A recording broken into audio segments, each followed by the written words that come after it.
Welcome to Sundays at Cafe Tabac, the podcast. Hi, I'm Wanda Acosta. And I'm Karen Song, and we're the filmmakers of the documentary feature film project of the same name that's still in progress. And we wanted to launch this podcast series of coming out stories now as an affirmation to the courage, the vision, the strength and joy in our community amidst all of the cancellations of our public pride celebrations this year due to the COVID pandemic. So Karen, how has your Pride Month been so far? Well, happy Pride, Wanda. Thanks for asking. It's been very active and charged. I've been engaged in some of the Black Lives Matter protests here in New York. There have been so many, nonstop in every corner of the city. And it's really great to see that the NYC Dyke March has redirected its efforts towards marching for Black Lives Matter. They've been organizing a lot of events and calls to action. And for any of our listeners who want to know more, if they don't already know, they can check them out on Instagram at NYC Dyke March Official.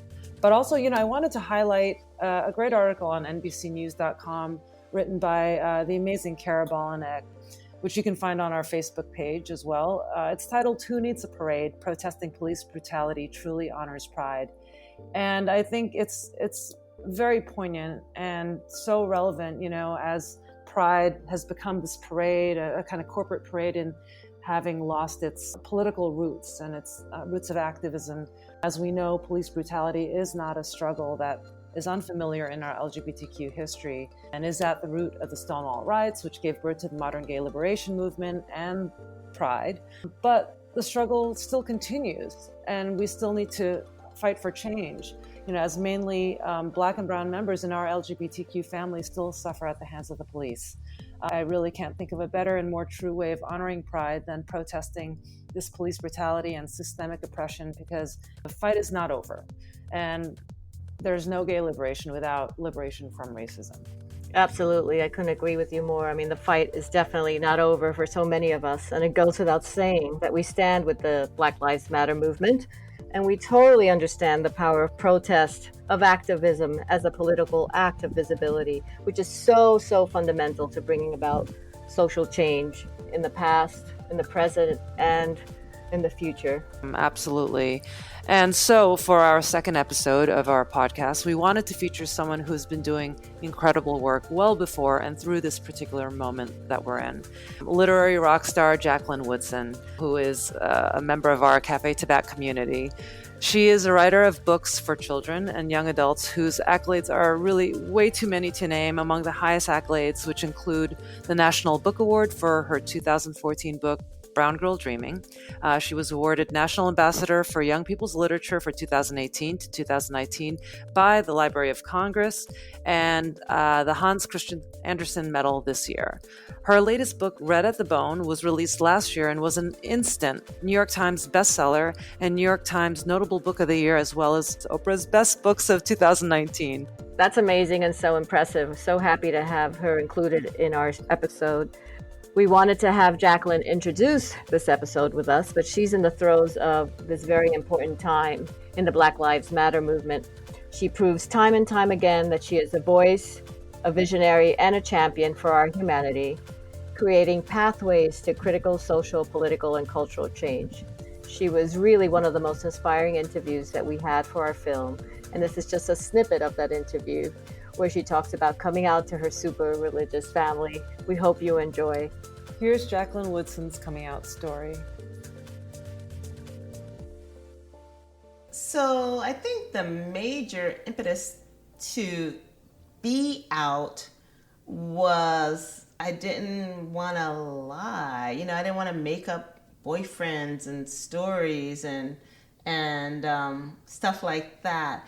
And I say be out because I didn't come out. I was found out. I had a girlfriend, Joanne, and the minute they met her, they were like, "Oh, she's a dyke, so you must be a dyke." Or a bulldagger, that was the word they used at the time, which I hate. I hate that word. And I'm sure, it's because my parents used it.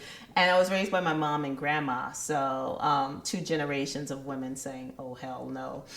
Oh, they were a hot mess about it, So that was in the 80s in college, and I my mom they always knew. Like when I was a kid, my mom would say, you walk just like your dad, or you need to join the army, or, my aunt, Alicia, she was one of the founders of this feminist cafe bookstore called Bloodroot up in Connecticut. And she also founded the New England Women's Musical Retreat, which was one of the early women's music festivals. And so she is, hardcore butch to the bone, like separatist, and so my mom would say, you're just like your Aunt Alicia. You're what would she say?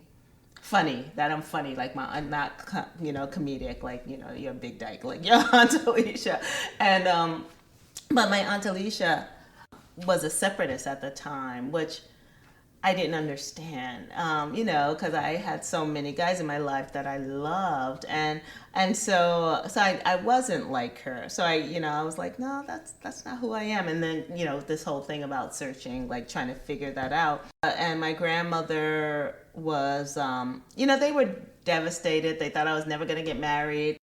They thought that it was a sin, and they just, I think part of it, looking back on it, they didn't understand. They came through the Great Migration to the new country of New York City, and they had big dreams for us that didn't include me being an artist, and definitely me being queer. So I was messing up all over the place. But after that, it's interesting because it was, it was some rocky years. My mom, like, you cannot live here. I lived with some guy friends in Long Island, and then I, eventually moved to Brooklyn, and it was definitely rocky. But looking back on it, like, I get it. Your parents have plans for you, and this is me as a parent, of course. Like, I understand you now, but they have ideas for you. They have their narrative for you, and here you go trying to mess it up. So, it wasn't right, but I understand. And by the 90s, we had healed a lot of it. A bunch of the early women I dated were white, and that interracial thing was really foreign to them. But they adored Juliet. By the time we got to Juliet, they were like, okay, we love her probably more than you. So, but it definitely came full circle, but it was not easy in the early days. And so that was in the 80s that I came out to them. At the end of the day, they're like, the question was, who's going to take care of you? I'm not always going to be here. So, and the idea that as a woman, you can take care of yourself, two Black women coming from Jim Crow, South Carolina, to me, like, it's not going to happen. So, and Jim Crow, South Carolina, Black women coming along a line of slavery, you're not safe, especially around white people. So there was a lot of stuff going on for them in me coming out, and then they got it. Then they saw, I was writing books. I had a fine place to live, and she's going to be okay. So we get this. And I think if they both have since died, but I think, if they were living now, it would be really, with gay marriage and everything, it would be really interesting to see. I think my grandmother came around before my mom did, but it would be really interesting to see. My mom lived to see Obama, and that was life-changing for her. So after that, I think the rest is gravy. Thank you for listening. For more, subscribe to Sundays at Cafe Tabac, the podcast. You can also learn more about us and our film at cafetabacfilm.com and at Cafe Tabac Film on social media. Please share your thoughts with us on social media. And if you have a coming out story that you'd like for us to feature, reach out to us via our website. Happy Pride, everybody. Be safe.